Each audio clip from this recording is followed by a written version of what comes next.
entendimiento, Señor, para que podamos llevarnos palabras de aliento, palabras de ánimo para continuar adelante en esta vida que tú, Señor, nos das. Padre, oramos principalmente por nuestros amigos que hoy nos visitan, que tu Santo Espíritu les muestre su necesidad de Jesucristo, que tu Santo Espíritu les haga ver que ellos tienen oportunidad, particularmente en el día de hoy y cada vez que están con nosotros, de considerar tu palabra y pronto tomar acciones necesarias para que ellos también vengan a disfrutar de esta misma esperanza que hoy tenemos. Padre, en el nombre de Jesús, nuestro Señor y Salvador, oramos. Amén. Amén.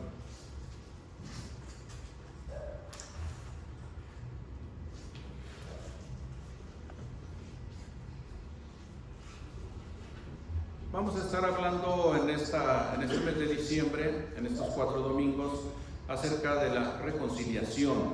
Encontramos en el diccionario la definición de reconciliación.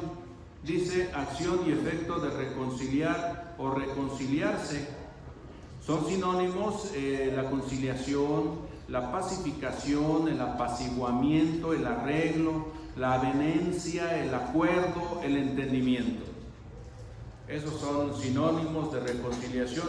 Bíblicamente es un elemento de la salvación que se refiere a los resultados de la expiación.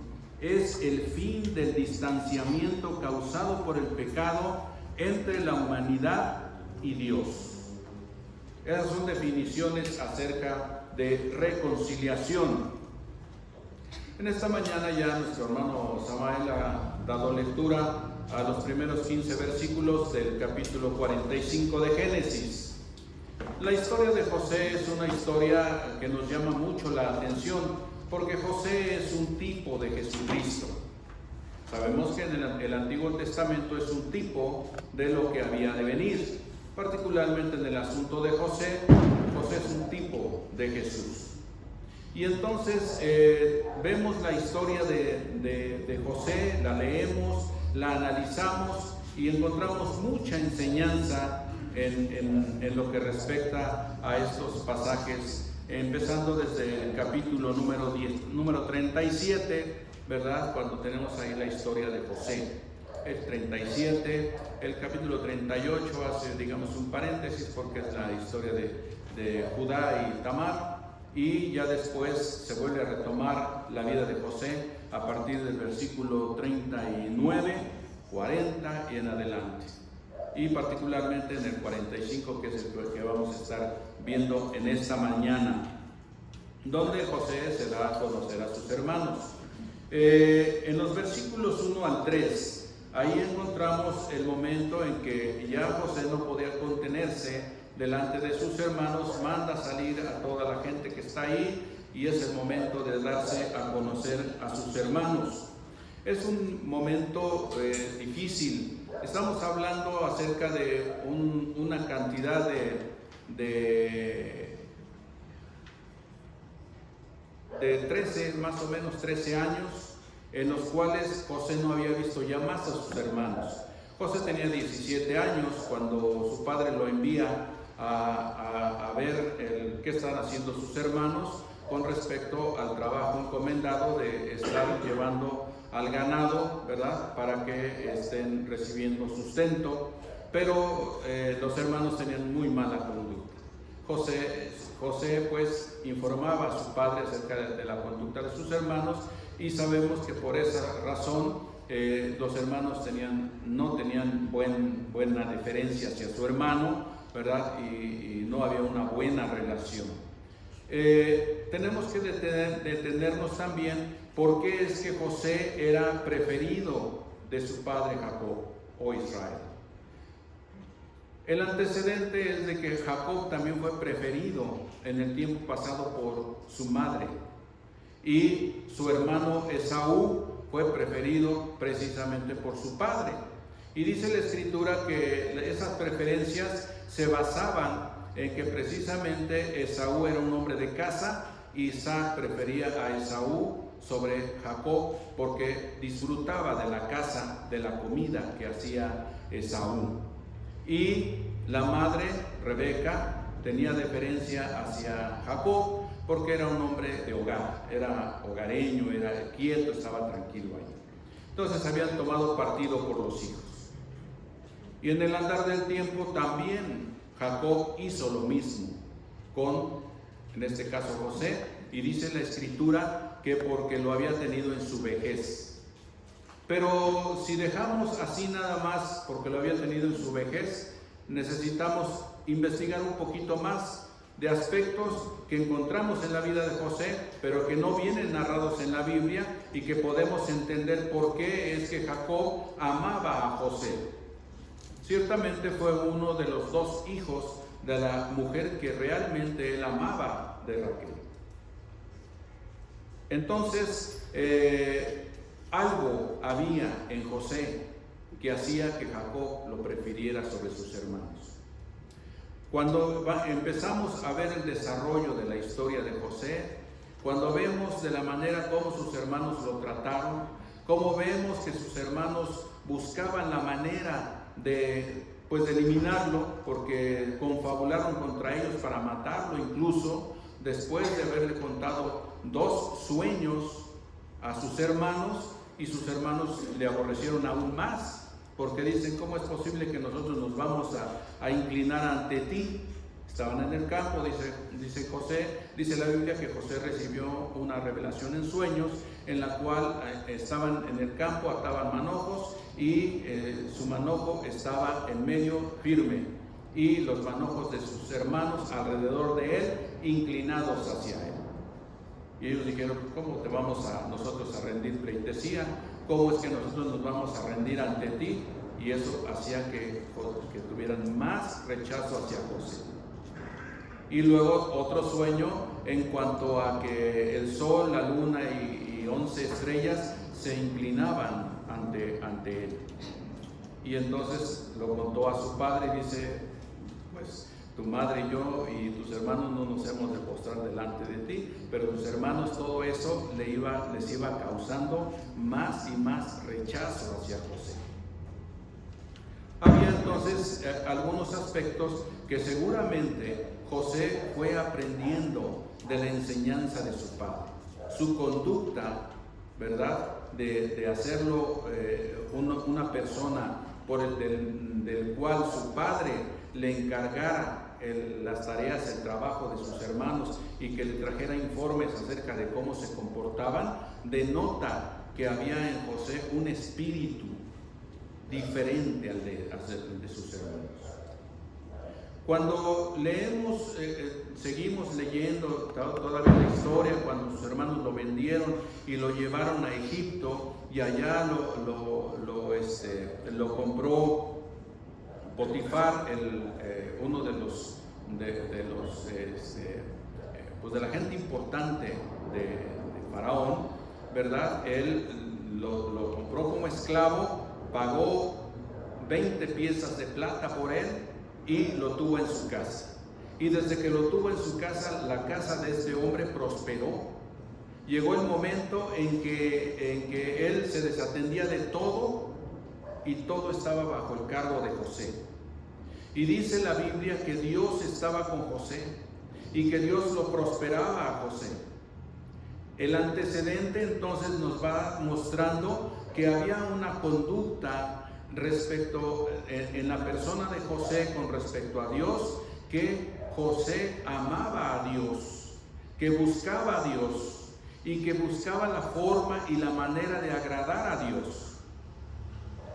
Entonces, en la casa de Potifar, él tenía el control, hasta que vino la tentación en la esposa de Potifar. Duerme conmigo, y duerme conmigo, y el acecho, y el asedio, hasta que finalmente José tuvo que huir y dejar la ropa en las manos de la mujer, porque José dijo: ¿cómo he de pecar contra Dios? Eso, insisto, vuelve a demostrar que había temor en el corazón de José con respecto a Dios.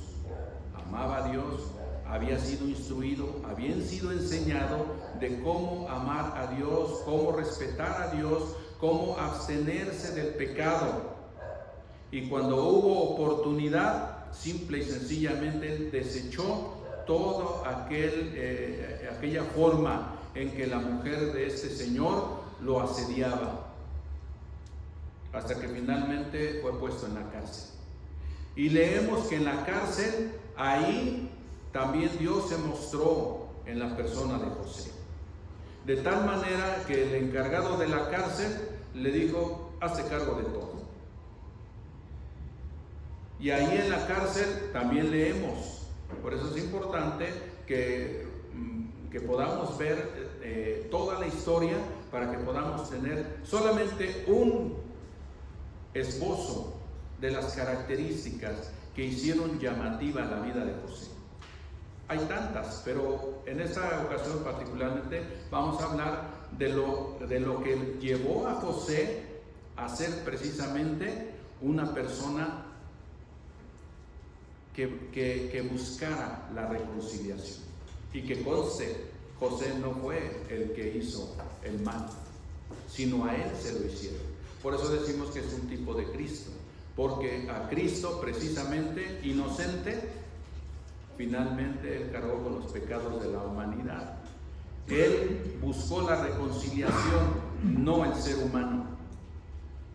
Y entonces encontramos que ahí en la cárcel José también recibe de Dios la respuesta a los sueños del copero y del panadero, dos personas que trabajaban en la corte de Faraón. Les interpreta sus sueños, el copero es restituido a su puesto y el panadero es colgado, como en el sueño fue revelado. Pero José le dijo: cuando llegues otra vez a ser restituido, acuérdate de mí. Y se acordó el copero, no se acordó, se olvidó, hasta que llegó el momento en que el faraón tuvo también dos sueños y llamó a los sabios, llamó a los adivinos, llamó a la gente de la corte para que le interpretaran los sueños, y ninguno pudo darle interpretación, hasta que finalmente el copero dijo: Señor, ahora me acuerdo de que me equivoqué. Ahí en la cárcel un joven hebreo, así asado. Entonces al copero, a mí y al panadero nos reveló unos sueños, y finalmente yo fui restituido a mi puesto y él fue colgado. Entonces Faraón lo hizo llamar, cambiaron su ropa, lo afeitaron, lo pusieron presentable, y finalmente estuvo ante Faraón y le dio la revelación de los sueños a Faraón, de las 7 vacas gordas y después de las 7 vacas flacas que engullían a las gordas, y era su aspecto igual, a pesar de haber comido bien, se veían igual. Y de las 7 espigas bien presentadas, bien llenas de trigo, ¿verdad? Pero las otras enjutas por el viento solano, que consumían a las primeras 7 espigas, y sucedía lo mismo, se mantenían igual. Entonces le reveló el sueño a Faraón y le dijo: provéase Faraón de gente, de alguien que pueda organizar, que pueda tomar el alimento de los 7 primeros años de abundancia, para que cuando vengan los 7 años de escasez no haya falta aquí en Egipto. Toda esa historia nos va llevando hasta que José es puesto gobernador por Faraón en Egipto. La trayectoria entonces de José fue así. Sus hermanos tramaron un mal contra él, pero finalmente Dios lo trastornó en una bendición, precisamente para la nación de Israel. Y particularmente en ese tiempo para la familia, para sus hermanos, para su padre. Entonces, en este capítulo 45, vamos a desarrollar, vamos a ver solamente aspectos importantes que nos llaman mucho la atención acerca de cómo es que se llevó a cabo esta reconciliación. porque cuando se habla de asuntos de reconciliación, quiere decir que antes de la reconciliación pues, había disensión, antes hubo separación, antes hubo algún factor, alguna palabra, alguna conducta, actitudes que provocaron una separación. Hemos estado hablando acerca de la unidad de la iglesia.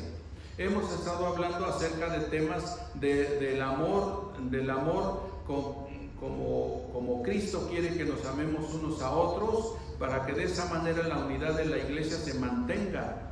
Hemos estado hablando de temas que tienen como finalidad que la iglesia esté unida, que la iglesia esté organizada, que la iglesia esté bien cimentada en la palabra de Dios, para que cuando venga cualquier situación se pueda resolver de una manera rápida, y de esa manera, obviamente rápida, a la luz de la palabra de Dios, y de esa manera se vuelva otra vez la armonía, se vuelva otra vez la unidad, y de esa manera la iglesia pueda continuar adelante con el trabajo, con las tareas que Dios le ha asignado para que cumpla con su propósito en la tierra, particularmente la iglesia de Cristo que está establecida en este lugar con respecto a la comunidad que le rodea. Entonces, en estos versículos 1 al 3, vemos que llega el momento en que José se va a dar a conocer a sus hermanos. Antes hubo un tiempo de prueba para los hermanos de José, para ver si habían cambiado ya su conducta, porque José desde el primer momento que llegaron a buscar alimento a Egipto, desde el primer momento los conoció, desde el momento supo que era en ellos. Y entonces los fue probando para ver si es que realmente ya habían cambiado. Y en prueba tras prueba que José les puso, el carácter fue cambiando de estas personas, de sus hermanos. Se lamentaban haberlo vendido, se acordaban de la forma, de la angustia que había en su hermano cuando ellos lo pusieron en la cisterna y cuando después lo vendieron a los madianitas o a los ismaelitas y finalmente lo llevaron a Egipto. Se acordaban de esas cosas y lamentaban haberlo hecho. Fue cambiando poco a poco su forma de ser. Entonces José se da a conocer a sus hermanos. La manera como José se da a conocer a sus hermanos la leemos en el versículo 1 al 3. Tenía ya José mucho tiempo de no ver a sus hermanos. En esa ocasión, José tuvo la oportunidad para liberar su dolor, pero también vio esa oportunidad como una oportunidad para restaurar la relación. No era una oportunidad para tomar desquite, no era la oportunidad para tomar revancha, y que lo podía hacer. No era la oportunidad para denostarles en su cara y decirles, no era la oportunidad de eso. José no lo vio como algo así. Y ahí aprendemos nosotros de él. Cuando hay una relación rota, cuando hay una situación que se ha venido haciendo grande porque hay una disensión de algo que ha provocado un distanciamiento, la manera de acercar y de restaurar no es con argumentos. Tú me hiciste, yo te avisé. No es así. José no lo hizo. Cuando Jesús restauró la relación con Pedro, no le dijo, tú me negaste, te dije que me ibas a negar 3 veces y lo hiciste. Jesús no habló así. Jesús le dijo, Pedro, ¿me amas? Pedro, ¿me amas? Y le dio la oportunidad de ser restaurado. Apacienta mis ovejas, trabaja en mi obra. Una vez que eres restaurado, puedes ahora sí trabajar. Y en lo mismo que tú caíste, cuando alguien caiga, tú lo puedes restaurar. José no utilizó ningún argumento de echarles en cara a sus hermanos su conducta y lo que habían hecho contra él. En esa ocasión especial, cuando estaba solo con ellos, porque hizo salir a todos salieron, excepto sus hermanos y él. Y se da a conocer. José se dio a conocer con sus palabras, con pruebas seguramente, no sé qué les habrá mostrado en su cuerpo, algo. Y sus hermanos creyeron fehacientemente que era precisamente su hermano, al que habían vendido para Egipto. En ese momento, él no soslayó el pecado de ellos. Soy su hermano, el que ustedes vendieron para Egipto. O sea, sí eran culpables. Pero dice los versículos: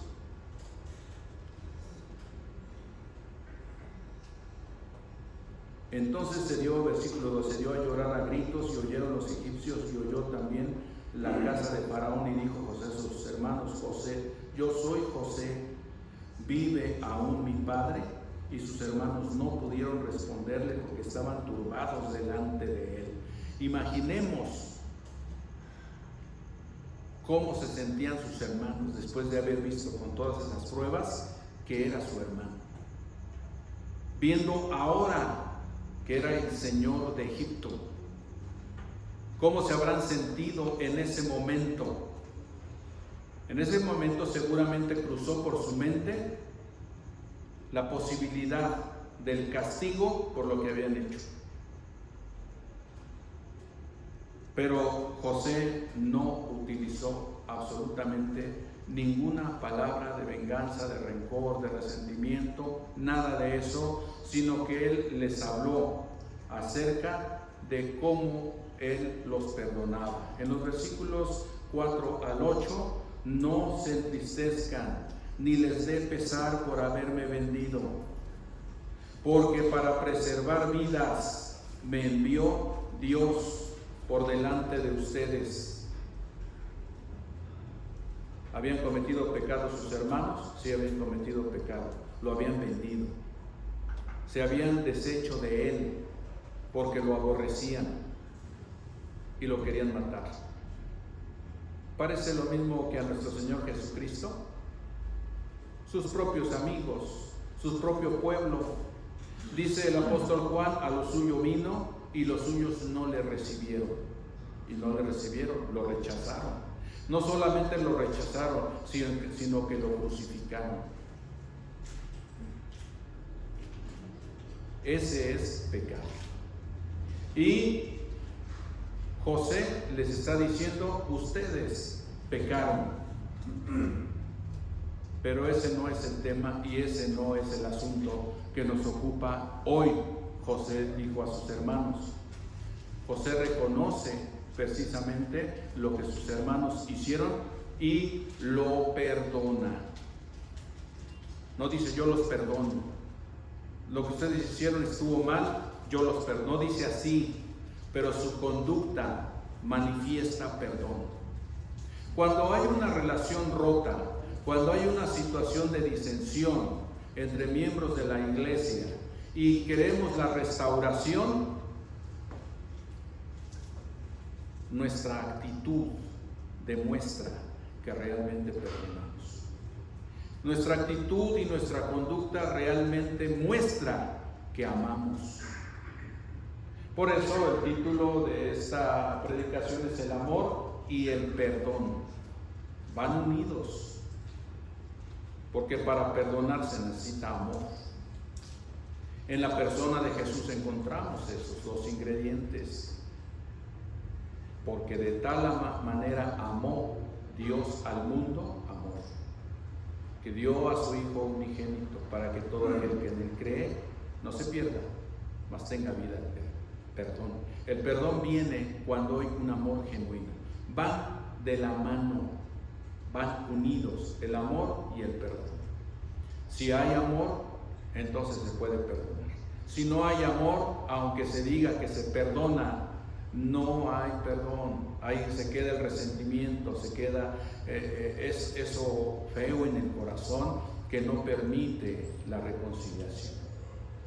Entonces, José no ignoró el pecado de sus hermanos, sino que reconoce el pecado de sus hermanos y lo perdona. Porque José entendió el propósito mayor de Dios: salvar a su familia y salvar a Egipto de la hambruna.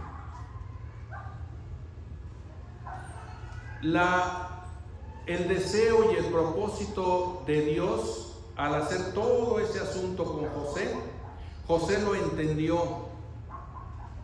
José entendió que él había sido enviado a Egipto. De la forma como fue llevado, parece injusto. Es injusto. Pero con el pasar del tiempo, José se fue dando cuenta. Y por eso lo expresa a sus hermanos así: ustedes no me trajeron aquí, Dios me trajo. Y me trajo con un propósito: para que la nación de Israel no se extinga, y para que aquí sean alimentados, y para que aquí sean sostenidos. Podemos entonces tener una aplicación aquí. Dios permite situaciones difíciles, no por indiferencia, sino para cumplir sus propósitos salvadores. Así que cuando nos vienen situaciones difíciles, cuando vemos que sentimos que hay una injusticia contra nosotros, cuando vemos, cuando percibimos, cuando en carne propia sufrimos algunos agravios, siempre recordemos que todo eso tiene un propósito divino. José lo entendió así y aligeró la carga de sus hermanos.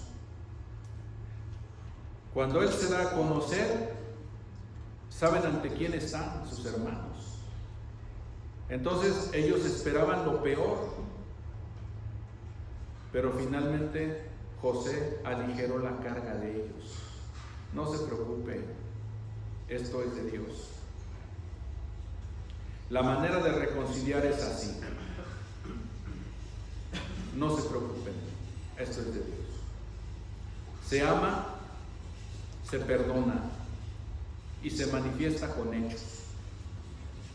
Cuando las reconciliaciones vienen, si es que hay desavenencias entre miembros de la iglesia crece, la iglesia se fortalece, la iglesia está unida, la iglesia permanece y la iglesia está lista para emprender las acciones que Dios quiere que esa iglesia lleve a cabo.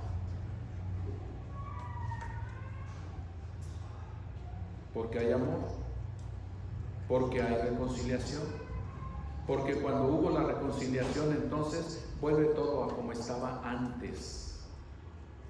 Cuando Jesús nos reconcilió ante Dios por medio de su sacrificio, entonces dice la Biblia que hemos sido redimidos. La palabra redención quiere decir volver a comprar por precio.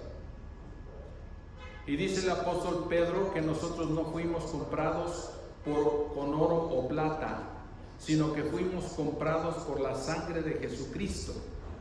Y de esa manera la redención con el Padre vino a ser de tal magnitud que el costo de nuestra salvación fue la sangre de Jesús. Y entonces el Padre nos pone en lugar de hijos. Nos da todas las promesas para esta vida y para la futura. Eso es reconciliar. Y Dios ya no nos ve como enemigos, no ve nuestro pasado y no nos lo hace ver a cada momento que fallamos y pecamos contra Él. Dios no hace así. Dios nos anima a continuar, nos da aliento, nos da esperanza, Dios no se acuerda de nuestro pasado. A Él le interesa el presente. Y ve en todos y cada uno de nosotros un potencial. Y siempre a todos y cada uno de quienes nos visitan, siempre les brinda la oportunidad para venir al encuentro personal con Jesucristo. No es cosa difícil. Por eso muchos no vienen a Cristo. Porque cuando dicen que es porque cuando la Biblia enseña que es por gracia, porque cuando la Biblia dice que es tan sencillo como arrepentirnos de nuestros pecados, oír el Evangelio de Jesucristo, creerlo, poner nuestra fe en Jesucristo, confesar a Jesucristo como nuestro Señor y Salvador y bautizarnos para el perdón de nuestros pecados. Para mucha gente dice, no puede ser. ¿A poco Dios me va a perdonar? Y empiezan a hacer memoria de todo lo que hicieron y siguen haciendo el día de hoy.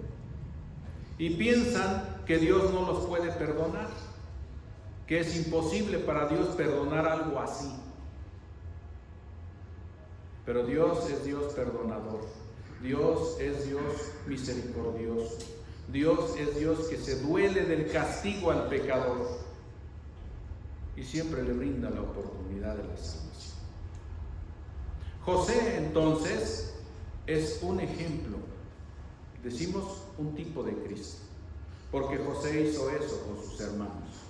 Entonces la relación fue restablecida con sus hermanos en ese momento.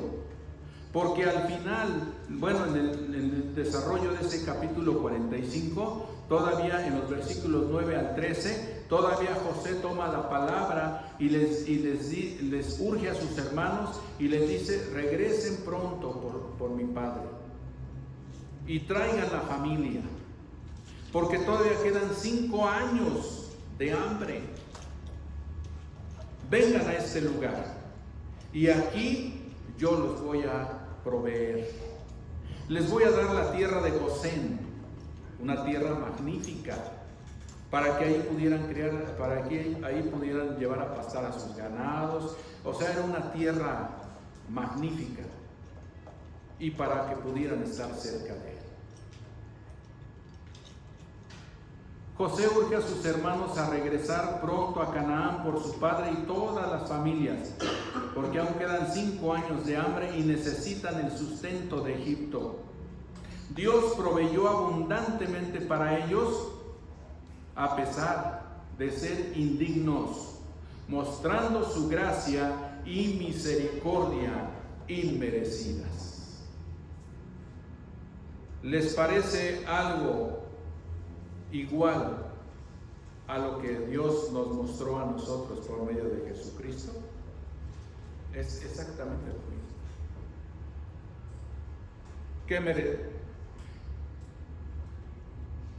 ¿Qué merecíamos?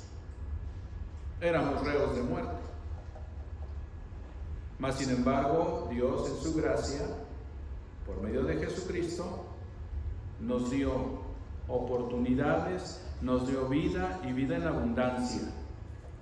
Dios nos dio la oportunidad entonces de darnos la esperanza de ir a un lugar mejor.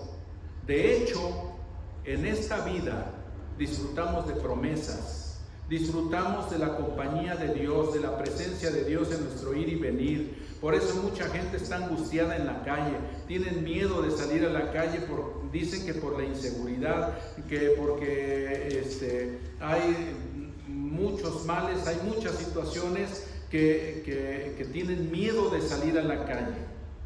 Los cristianos no tenemos miedo de salir a la calle, nosotros salimos con la seguridad de que Dios va con nosotros y de que Él está por nosotros.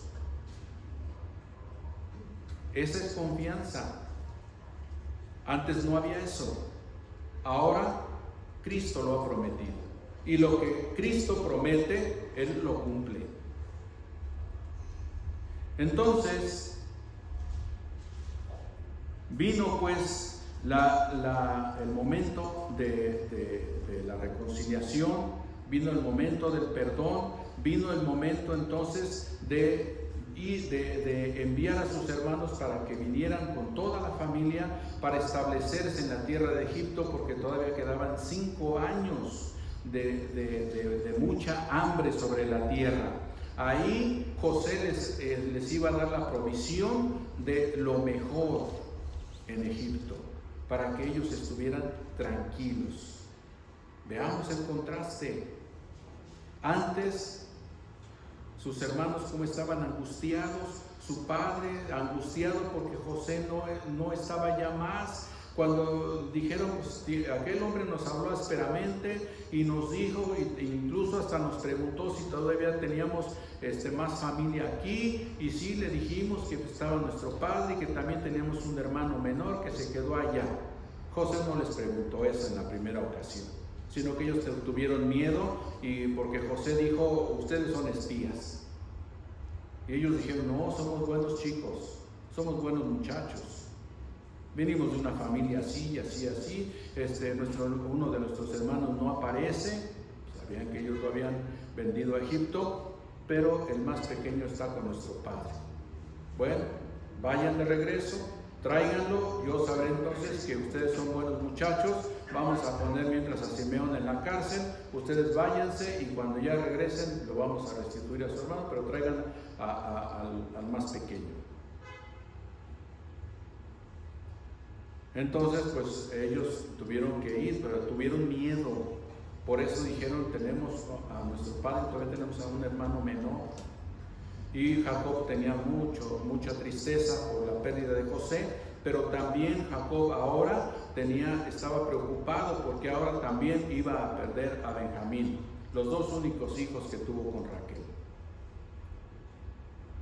Entonces José amaba a estos 2 hijos más que a los otros hijos. Y toda esa angustia, toda esa situación, todo ese malestar en ellos, José lo fue poco a poco quitando, al no echarles en cara nada, sino al restaurarlos y decirles, esto es lo que va a pasar, vayan, traigan a mi padre, traigan toda la familia, y aquí van a tener lo mejor, van a ser sustentados. Todavía hasta Faraón fue a conocer a Jacob y fueron bienvenidos. Ya después se levantó un faraón que no conocía a José, y ya sabemos el resto de la historia, para llevar a cabo 430 años de esclavitud en Egipto. Pero en ese momento especial, y hablando de cómo es que se restaura, vemos el ejemplo de José. En los versículos 14 al 28 viene el momento de la total reconciliación y de la restauración familiar. José llora sobre Benjamín y sus demás hermanos, y todos ellos con él. Este es un momento de reconciliación total. Cuando ha habido casos, porque yo me acuerdo en este andar cristiano, cuando ha habido casos y hemos tenido la oportunidad de trabajar con miembros de la iglesia en otro tiempo, en otros lugares, miembros de la iglesia que sabemos. ¿Cómo es que sabemos cuando tenemos en algún momento la posición de ministro? ¿Cómo sabemos que hay desavenencias entre ciertos hermanos? ¿Cómo sabemos que hay problemas entre ciertos hermanos? ¿Cómo sabemos que hay disensión entre ciertos hermanos? En la medida que nos involucramos en la vida de la iglesia, en la medida que nos involucramos en las familias de la iglesia, en la medida en que nos involucramos con los miembros de la iglesia, y cuando tomamos el problema de ellos como nuestro y buscamos la dirección de Dios para darle solución a algo que, si no se da solución, puede acabar con la vida de una iglesia.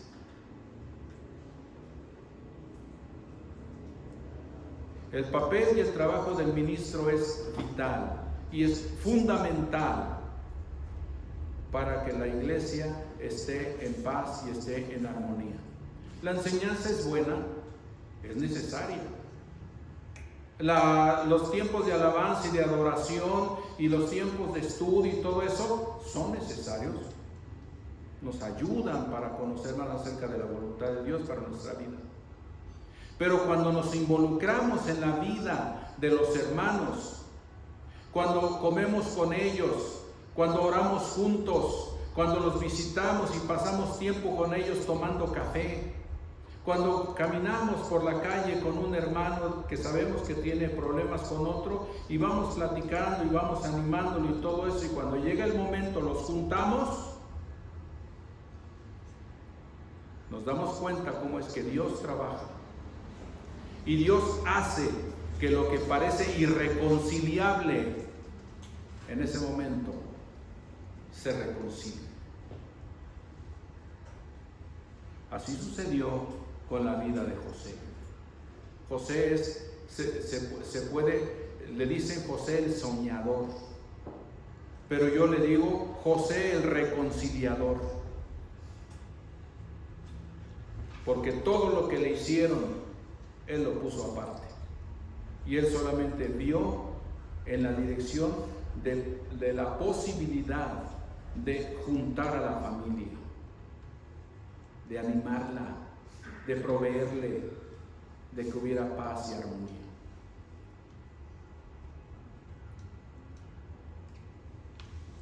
Faraón les da lo mejor de Egipto, la tierra de José cerca de Gosén, cerca de José.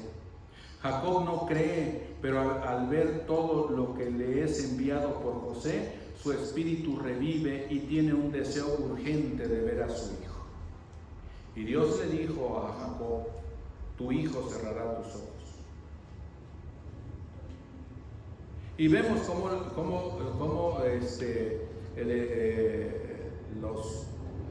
las profecías o las promesas de Dios se cumplen. Y efectivamente José cerró los ojos de su padre Jacob. Y todavía cuando José muere, él da mandamiento a sus hijos, a la descendencia, de que no lo sepulten en Egipto, sino que conserven su cuerpo, y cuando Dios lo saque después de 430 años de esclavitud y regresen a la tierra prometida, lleven mis huesos para que allá sean sepultados. Y se cumplió. Así sucedió cuando salieron y atravesaron el Mar Rojo, iban cargando los restos de José. Así que podemos nosotros poner a manera de conclusión: primeramente aprendemos la soberanía de Dios. Dios usa el pecado humano para llevar a cabo sus planes perfectos. Cuando en todos y cada uno de nosotros, como hijos de Dios, hay un anhelo y un deseo de reconciliar todo lo negativo, todo lo que nos hicieron, todo lo que hicieron contra nosotros, todo eso es puesto a un lado, pero de inmediato. Y siempre afirmamos nuestra mente en la persona de Jesucristo, porque Él lo hizo exactamente igual. Él tenía la mirada puesta en la cruz. Cuando Pedro le dijo: Señor, que no te pase eso, Jesús lo hizo aparte y le dijo a Pedro: apártate de mí, Satanás, porque no pones tu mirada en las cosas de arriba, sino en las de abajo. Jesús tenía como mirada puesta la cruz, porque sabía que llegando a la cruz, después de su sacrificio, iba a haber redención para la humanidad. Así es que todo lo mal que le pasó a Jesús, todo lo mal que le pasó a José, era con un propósito divino. Todo lo mal que te puede pasar o me puede pasar, siempre tiene un propósito divino, siempre. Y cuando hay una desaveniencia entre hermanos, yo debo ser el reconciliador. Y se muestra cuando hay un amor profundo y una disposición para perdonar. Cuando eso sucede, entonces viene el fruto de esa reconciliación. Porque cuando ya la hubo, entonces se ve en el trato, se percibe. Hay un cambio de actitud.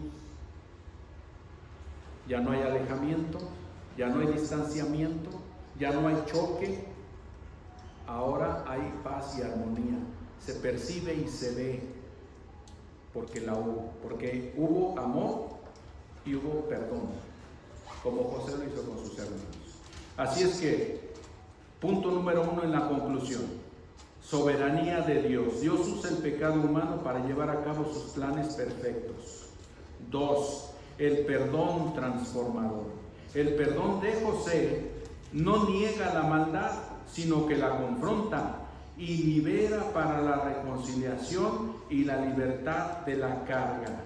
El perdón transformador. El perdón tiene como propósito eso: liberar de la carga a la otra persona, que no se sienta agobiado, abrumado. Es que yo me equivoqué, es que yo le dije, es que yo debía de haber hecho esto, y no, pues ahora cómo me voy a acercar, cómo voy a hacerle, y está siempre viendo de qué manera no tener. Ya va a saludar al hermano y se hace así. Viene ya entrando para darle un abrazo. O sea, no hay el deseo de transformar a quien me ofendió. Pero cuando sucede eso, rompemos esa barrera en el nombre de Jesucristo y nos acercamos y abrazamos y amamos y perdonamos y restauramos, y de esa manera la armonía vuelve a suceder. La iglesia sigue adelante con su trabajo espiritual, y la hermandad está unida por el vínculo del amor, que es el vínculo perfecto. El perdón transformador. El perdón de José no niega la maldad. El perdón de Jesús no niega la maldad, sino que la confronta y nos libera para la reconciliación y la libertad de la carga. Jesús dice: vengan a mí todos los que estén trabajados y cargados, y yo los haré descansar. Trabajado y cargado, con muchas culpas, con muchas situaciones, Jesús quiere quitarlas de encima de nosotros, porque Jesús quiere restaurarnos, porque Jesús quiere que así como Él nos ha restaurado, nosotros también restauremos a otros. Punto 3, a manera de conclusión: la providencia divina. Descansar en los planes de Dios, confiando en que Él puede usar nuestras peores experiencias para un gran bien. Dios siempre tiene la última palabra, siempre. Y todo lo que parece adverso, finalmente Dios lo pone de tal manera que seamos beneficiarios de algo que el enemigo constituyó o tramó para hacernos caer. Finalmente Dios le hace así y nos da nuevas oportunidades, nos da beneficios, nos anima a continuar, porque nuestra lucha es mientras estemos en esta carne. El apóstol Pablo estaba en un entredicho, no sabía qué hacer, si permanecer en la carne o estar con el Señor, que es muchísimo mejor.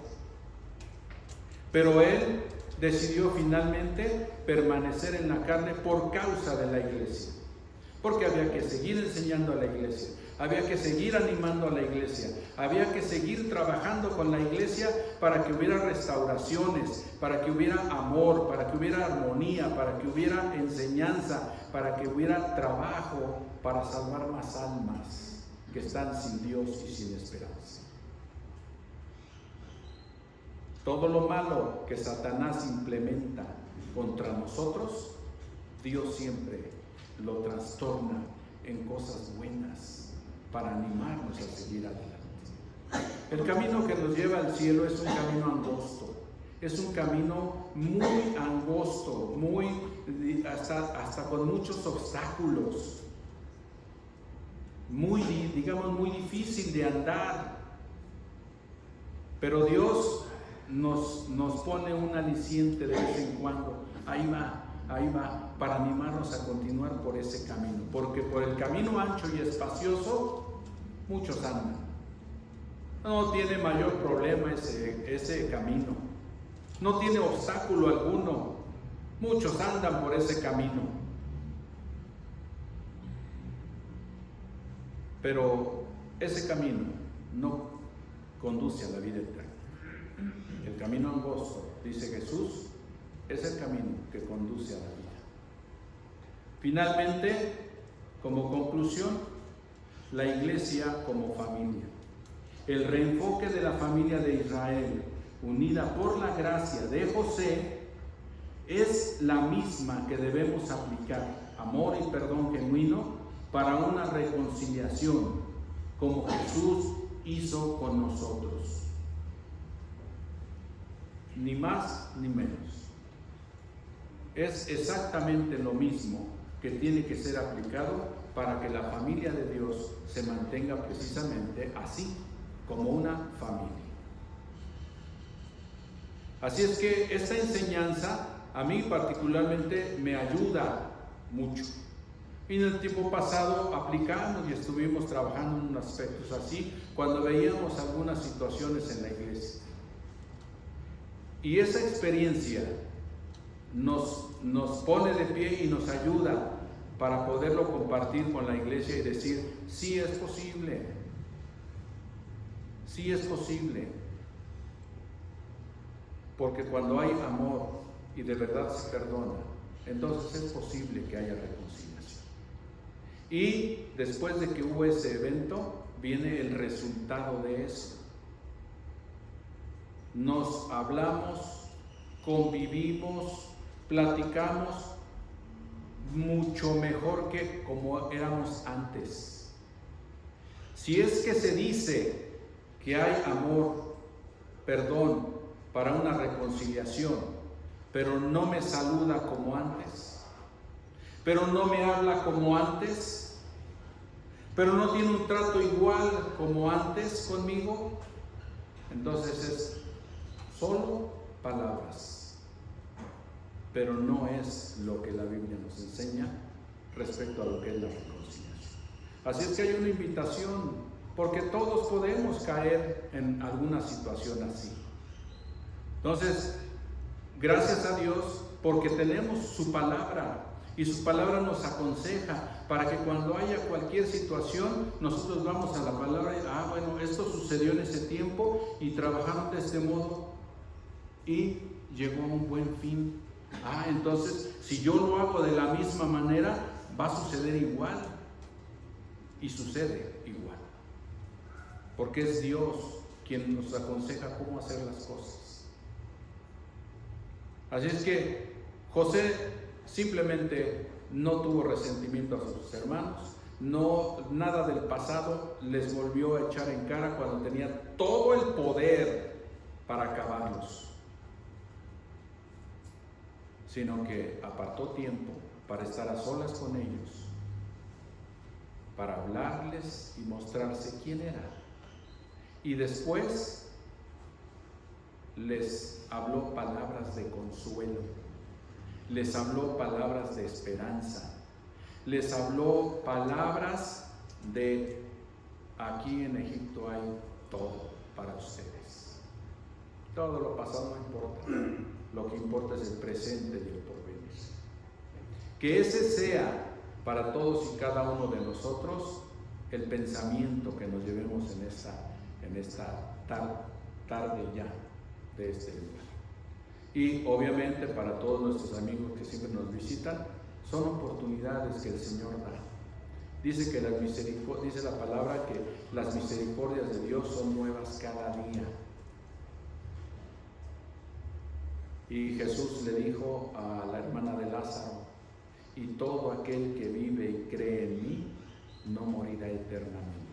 Así es que mientras hay vida, hay la oportunidad de venir a los pies de Jesucristo.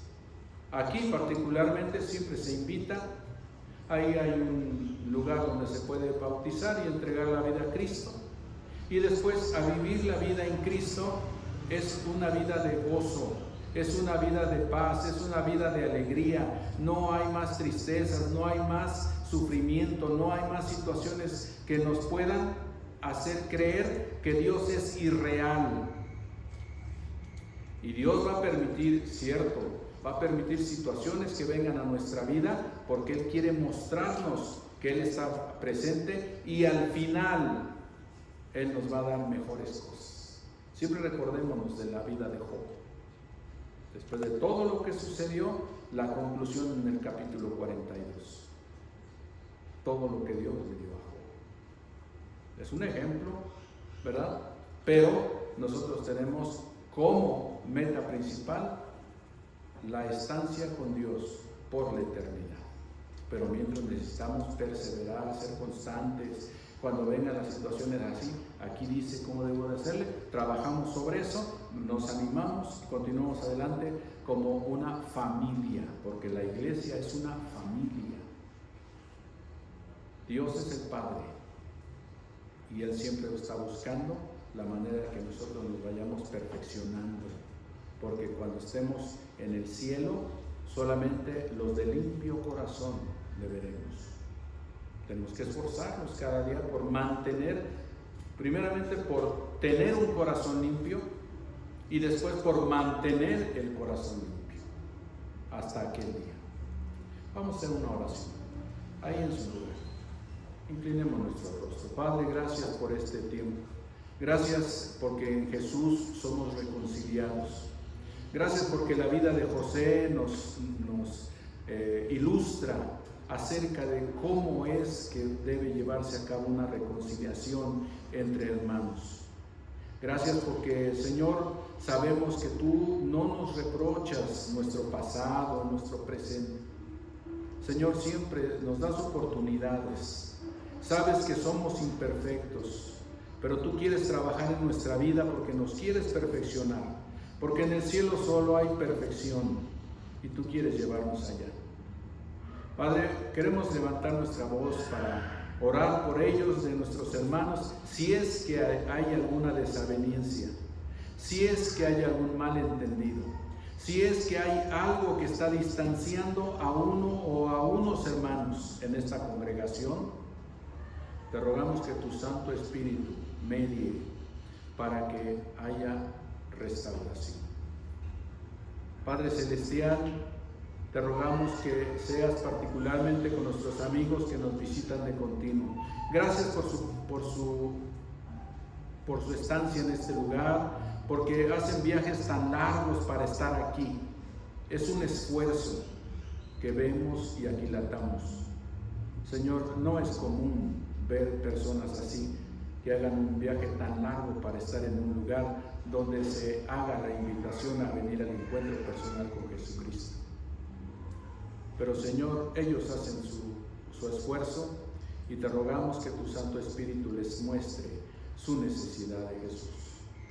Que tu Santo Espíritu les muestre todo lo que tú das, todas las promesas que tú tienes para ellos, y que sin tardanza también ellos vengan al encuentro con Jesucristo. Hoy es el día de la salvación. Hoy ellos pueden tomar la decisión. Tu Santo Espíritu les anime en ello. Padre, bendice a tu iglesia en este lugar, y que, Señor, seamos la iglesia que tú quieres para que esta comunidad tenga luz y sal para evitar la corrupción y para que la luz ilumine el camino que los llevará a la vida eterna cuando ellos también decidan encontrarse con Jesús.